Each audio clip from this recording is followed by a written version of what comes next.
నమస్తే. ఇన్నాళ్ళు నన్ను సపోర్ట్ చేస్తూ, ఎంకరేజ్ చేస్తూ మీ ప్రేమని నాకు అందిస్తున్న ప్రతి ఒక్కరికి కృతజ్ఞతలు.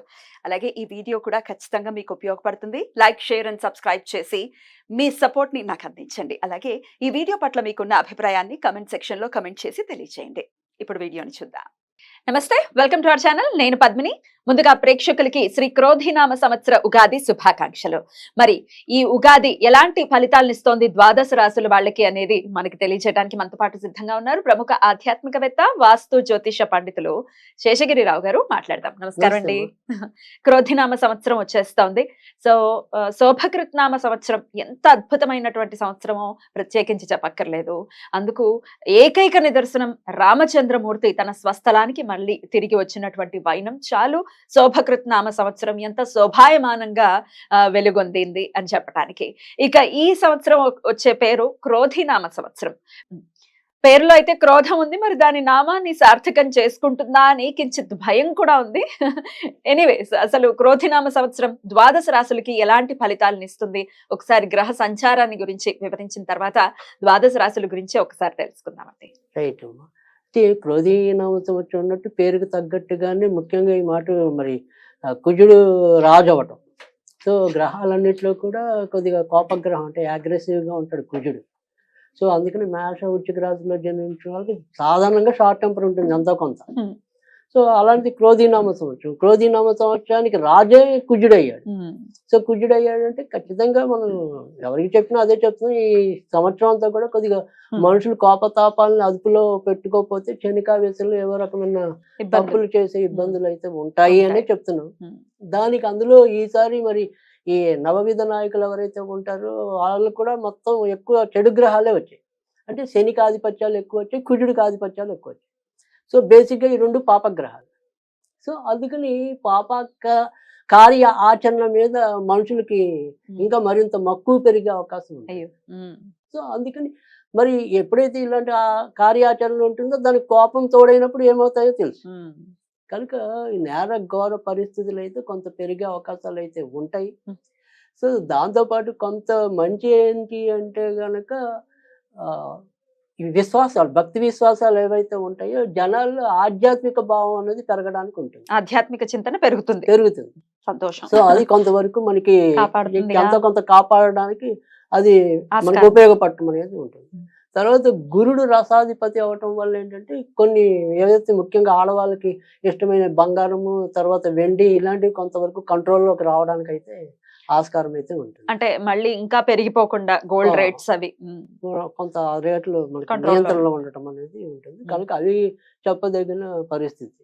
సో ఇక్కడ మనం చూసినప్పుడు ఇంకా ఇప్పుడు ఉగాది అనేది ప్రారంభం అనేది ధనుర్ లగ్నంలో అయింది యాక్చువల్గా. సో ధనుర్ లగ్నానికి మరి గురుడు పంచమంలో ఉన్నాడు. సో లగ్నాన్ని గురుడు సూచించడం అంటే ఇది ఇప్పుడు మనకి ధనుర్ లగ్నం అనుకోండి. సో గురుడు పంచమం 1, 2, 3, 4, 5. సో పంచమ స్థానంలో గురుడు ఉంటాడు కాబట్టి అంటే ఏదైతే గురుడు మరి మేలో మారిపోతాడు. మే 1వ తారీఖు మారిపోతారు కదా. సో మే వరకే మనకి ఉన్నంతలో బాగున్నట్టు. అంటే ఆ లగ్నాధిపతి పంచమంలో ఉంటాడు కాబట్టి ఎవరు ఎలాంటి ఇబ్బందులు ఉన్నా చివరి నిమిషంలో బయటపడడానికి ఉంటుంది.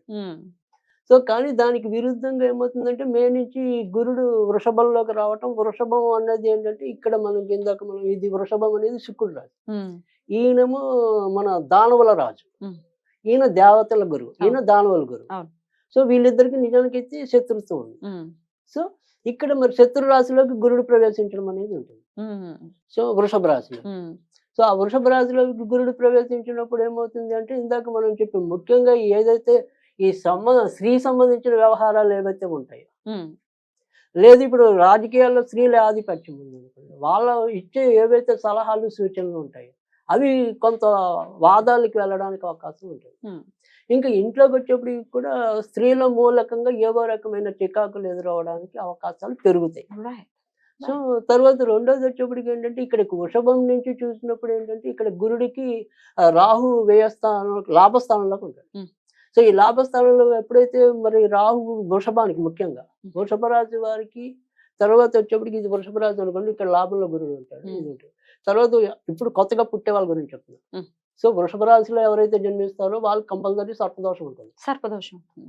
లాభంలో రాహు ఉన్నా సర్పదోషం ఉంటుంది. అందుకే ముఖ్యంగా రాహు లాభంలో ఉన్నప్పుడు ఇక్కడేమో కేతు పంచమంలో ఉంటారు. పంచమంలో ఉంటారు. సో ఇది సంతాన స్థానం అవుతుంది, అదేమో లాభస్థానం.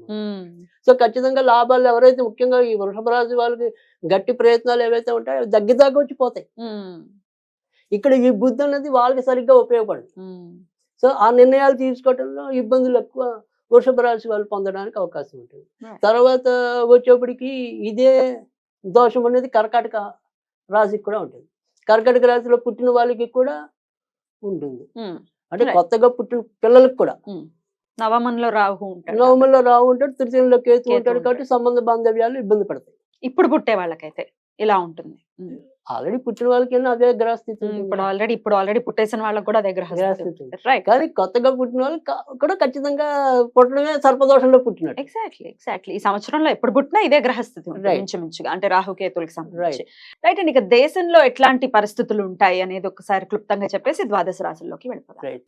దేశంలో కూడా ముఖ్యంగా చెప్పాల్సింది అంటే ఇక్కడ వర్షపాతాలు ఏవైతే ఉంటాయి అంటే మనకు కావాల్సిన మెయిన్ వర్షం, రైతుల యొక్క ఇది. సో ఇక్కడ ముఖ్యంగా ఇందాక మనం చెప్పుకున్నాం శని కుజుల యొక్క ఆధిపత్యం ఎక్కువ అని చెప్పి. సో శని కుజుల ఆధిపత్యం ఎక్కువ అంటే మిరపకాయల పంటలు బాగా పండుతాయి. అంటే ఎరుపు రంగు ధాన్యాలు ఏవైతే ఉంటాయో లేదా ఎరుపు రంగు పంటలు ఏవైతే ఉంటాయో అవి సమృద్ధిగా పండుతాయి. తర్వాత శనికి సంబంధించి వచ్చినప్పుడు ఏంటంటే నల్లవి అంటే మిరియాలు అనుకోండి, నువ్వులు అనుకోండి, మినుములు అనుకోండి, ఇలా నల్ల రంగు పంటలు ఏవైతే ఉంటాయో వేరుశనగ, దాని నుంచి నూనె వస్తుంది. సో అలా ఈ శనికి సంబంధించి నలుపుకి అలాంటివి సమృద్ధిగా పండటం అనేది ఉంటుంది. ఎలక్షన్స్ కూడా రాబోతున్నాయి, ఎట్లా ఉండబోతుంది అనుకోవచ్చు? యుద్ధ వాతావరణం ఉంటుందా? రైట్. అంటే ఖచ్చితంగా ఈసారి కూడా యుద్ధ వాతావరణం అయితే ఉంటుంది. ఆ తర్వాత సరే ఇక్కడ పెద్దగా ముఖ్యంగా మనం చెప్పాలంటే కేంద్రంలో మరీ మార్పులు అయితే ఉండకపోవచ్చు. మళ్ళీ మోదీ ప్రభుత్వమే వస్తుందని అనుకోవచ్చా? 99.5% అయితే ఖచ్చితంగా ఉంది మోదీ ప్రభుత్వం.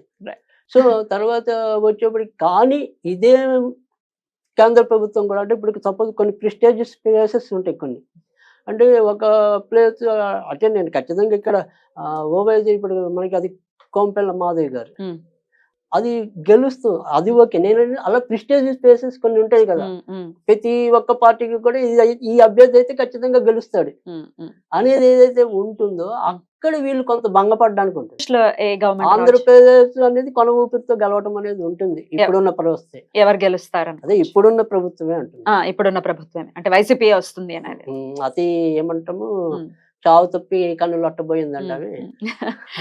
సో అలా అతి కష్టం మీద వారిని నిలుపుకోవడానికి ఎక్కువ కనపడుతుంది. రైట్. మొత్తానికి దేశ కాలమాన పరిస్థితులు ఎలా ఉంటాయి అనేది క్రోధినామ సంవత్సరంలో క్లుప్తంగా మీరు తెలియజేశారు. ఇక ఇప్పుడు మన ఆడియన్స్ కి కూడా ఎవరైతే కామన్ పీపుల్ ఉన్నారో వాళ్ళ రాశుల గురించి తెలుసుకోవాలని ఖచ్చితంగా వీడియో చూస్తూ ఉంటారు కాబట్టి ఇక ద్వాదశ రాశుల గురించి తెలుసుకుందాము.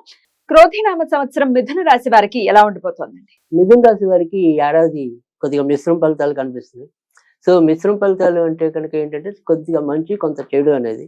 సో అలాగే పూర్తిగా సంవత్సరం అంతా చెడు అని కాదు, పూర్తిగా సంవత్సరం అంతా మంచి అని కాదు. ముఖ్యంగా వీళ్ళకి ఏంటంటే ఉద్యోగాల్లో ఆకస్మికంగా మార్పులు తలెత్తే పరిస్థితులు అయితే కనిపిస్తున్నాయి.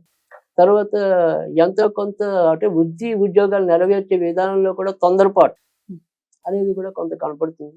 తర్వాత ముఖ్యంగా వచ్చేప్పటికి ఏంటంటే ఈ ఆగస్టు, సెప్టెంబర్, అక్టోబర్ వీరికి అమ్మగారు మాతృ సంబంధించిన విషయాల్లో ఏవో రకమైన ఇబ్బందులు రావటం అనేది ఉంటుంది. తర్వాత వచ్చేప్పటికి ఏంటంటే ఇదే నెలలో ఆగస్టు, సెప్టెంబర్, అక్టోబర్లో ఏవైతే వారసత్వంగా వస్తున్న ఆస్తులు ఎవరికైతే ఉన్నాయో వాటి రూపేణ తగాదాలు ఎదురవడానికి ఉంటుంది. సో ఇంట్లో ఏదైనా సరే తోడబుట్టిన వారికి ఒకరికొకరికి కొంతవరకు ఆ టైంలో మనస్పర్ధలు రావడానికి కూడా ఆస్కారం అయితే ఎక్కువ కనిపిస్తుంది. తర్వాత వచ్చేప్పటికి ఏంటంటే ఇక్కడ ఎవరైతే మనకి వృషభ రాశికి పూర్తికి వ్యతిరేకంగా ఇక్కడ ఎవరైతే విదేశాల్లో ఆల్రెడీ ఉన్నారో వాళ్ళకి అక్కడ ఏవో రకంగా చికాకులు ఎదురవటం అనేది కూడా కనిపిస్తుంది. ముఖ్యంగా వచ్చేప్పటికి ఏంటంటే మే నుంచి గురుడంతా కూడా వీరికి వేయంలోనే సంచరించడం అనేది ఉంటుంది. సో ఇక్కడ పుణ్యకార్యాల రూపేణ కొంత ఖర్చు ఉన్నప్పటికీ కూడా వృత్తి ఉద్యోగాల్లో ఇబ్బందులు ఎదుర్కోవటం అనేది భార్యాభర్తల మధ్య ఉండే సాన్నిహిత్యం కొంతవరకు తగ్గుముఖం పట్టడానికి కూడా అవకాశం ఉంటుంది. అంటే చీటికి మాటికి ఏవో రకమైన వాదాలు అంటే ఒకళ్ళొకళ్ళు తప్పులు ఎంచుకునే పరిస్థితులు అయితే అధికంగా కనిపిస్తున్నాయి. తర్వాత వచ్చేప్పటికి ఏంటంటే సెప్టెంబర్ నుంచి రవి కొంతవరకు అనుకూలమైన స్థితిలోకి రావటం అనేది ఉంటుంది. కనుక దానివల్ల ఏంటంటే ఇక్కడ ఇందాక చెప్పుకున్న స్థిరాస్తుల రూపేణ తగువులని, బట్ ఆ తగువులు అనేది పరిష్కారం అవటం అనేది ఉంటుంది. కానీ ఏ విషయం తీసుకున్నా కూడా ఇలా అన్ని గొడవలతోనే ముందుకెళ్ళాలి. తేలికే అనుకున్నదైనా సరే అది గొడవ పెట్టే అవుతుంది. సో 1-2 సార్లు వాదించుకుంటేనే అవుతుంది. ఇంకా వీరికి కలిగే లాభం ఏంటి అంటే గనక కొత్తగా అంటే వారసత్వంగా కాకుండా నాకు నేనుగా లోన్ మీద ఏదో ఒక ఇల్లు తీసుకున్నాను, నాకు వారసత్వంతో సంబంధం లేదు, అలాంటి సాధ్యమవుతుంది. అంటే ఎవరికి వాళ్ళు వ్యక్తిగత రుణాలతో కానీ లేదా వ్యక్తిగత సంపాదనతో కానీ గృహయోగం సంపాదించుకోవాలంటే సాధ్యమవుతుంది. ఇంకా ఇదే వృషభ రాశి వారికి ఇప్పుడు ప్రస్తుతం వచ్చేప్పటికి శని భాగ్యస్థానంలో ఉన్నాడు కాబట్టి తర్వాత వచ్చేప్పటికి ఏంటంటే ఇది అంత మంచి పరిస్థితి కాదు. అంటే వీళ్ళకి ఒక్కోసారి వెన్నుకి సంబంధించినవి కానీ కాళ్ళకి కీళ్ళకి సంబంధించిన ఇబ్బందులు కానీ తలెత్తడానికి కూడా అవకాశం అయితే ఉంటుంది. ముఖ్యంగా ఏవైతే ఇలాంటి ఈ వైరల్ ఫీవర్స్ లాంటివి ఏవైతే ఉంటాయో అవి వీళ్ళకి తొందరగా అంటడానికి కూడా ఆస్కారం అయితే ఉంటుంది. కనుక మిథున రాశి వాళ్ళు ఏంటంటే ఒకటి ఇతరులతో ఉంటే సంబంధ బాంధవ్యాల విషయంలో కొంతవరకు జాగ్రత్త పడాలి. తర్వాత వచ్చేప్పటికి వారి వ్యక్తిగత ఆరోగ్య విషయంలో కూడా కొంతవరకు జాగ్రత్త తీసుకోవాలి. ఈ 2 విషయాల్లో కనుక వీళ్ళు కొంతవరకు జాగ్రత్త తీసుకుంటే మిగతా అంశాలంటే ఇప్పుడు డబ్బు సంపాదన అనేది ఆ నిమిషానికి ఇబ్బంది లేకుండా నడిచిపోవటం అనేది ఉంటుంది. కనుక ఆ రకంగా అయితే భయపడాల్సిన అవసరం అయితే లేదు. అయినప్పటికీ కూడా ఈ ఏడాదంతా వీళ్ళు బాగుండడానికి ఏంటంటే ఎక్కువ వెంకటేశ్వర స్వామిని పూజించాలి. సో వెంకటేశ్వర స్వామిని ఎలా పూజించాలి అంటే కనుక వెంకటేశ్వర స్వామికి సంబంధించిన వజ్రకవచం అనేది ఉంటుంది, అది నిత్యం చదువుకోవటం అనేది ఒక పద్ధతి. అలా కాని పక్షంలో ఏంటంటే శనివారాలు కనీసం కొద్దిగా వెంకటేశ్వర స్వామికి బాదం పప్పు నివేదన చేయడం వల్ల కూడా మేలు జరుగుతుంది. సో మిథున రాశి వాళ్ళు అయితే ఆ రకంగా జాగ్రత్త తీసుకోవాలి. ఇంకా ఎవరైనా సరే ఈ మిథున రాశిలో ఉండి కోర్టు వ్యవహారాల్లో ఉంటే కనుక ఆ కోర్టు వ్యవహారాలు పరిష్కారం అవ్వవు. వాళ్ళకి పరిష్కారం అవ్వడానికి కనీసం అక్టోబర్ పడుతుంది. సో అక్టోబర్ నుంచి కొంత పురోభివృద్ధి రావడానికి ఉంటుంది.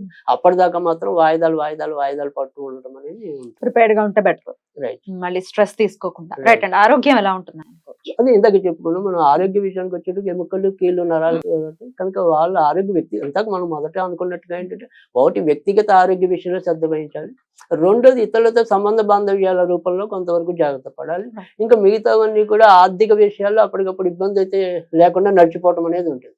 అంటే సపోజ్ ఈ నెలలో నాకు 100 రూపాయలు తగ్గింది అనుకోండి, అప్పు తీసుకున్నాను, తర్వాత మళ్ళీ నాకు మేలు పెరిగిపోతుంది, ఈ 100 తీర్చేస్తాను.